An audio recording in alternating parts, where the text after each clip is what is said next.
Vay, ugri chiqdi-ku. Ha. Ugri chiqdimi? Ha, chiqdi. Ket siqib qo'yaman. Ne meni ugrimmi? Siqas boshqa qiladi, ishingiz yo'qmi? Ha, qiziq bo'ladi.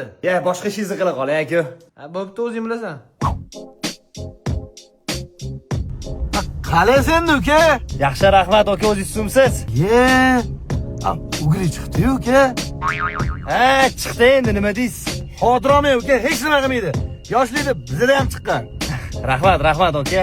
Uka, bitta siqib qo'yaymi? Nima meni ugrimmi? Siqasiz aka? G'alatiroqmisiz? Aytgan joyimga olib borib qo'ying.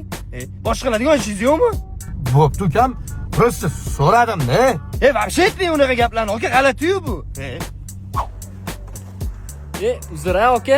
Ha, hammasi cho'tki aka. Brat, ugri chiqdi.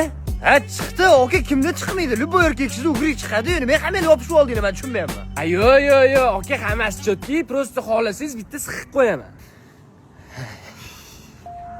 Sardor aka, nima bugun xafasiz? Bugun qarab, kim bilan gaplashsam hamma yuzingizni siqib qo'ying deydi. O'tgan odam yuzingiz ugri chiqdi, siqib qo'ying. Nima ular boshqa qiladigan ishi yo'q meni yuzimdan boshqa? Bilasizmi? Menda как раз klinzit CMS bor. Bu ugri ketkazishga yordam beradi. Faqat buni ishlatishdan oldin shifokordan maslahat olish kerak. Bo'lar ekan-ku meni to'g'ri tushuntirsa. Maryam o'ylaydigan odam bor ekan-ku. Sardor aka, shuni o'zim siqib qo'yay.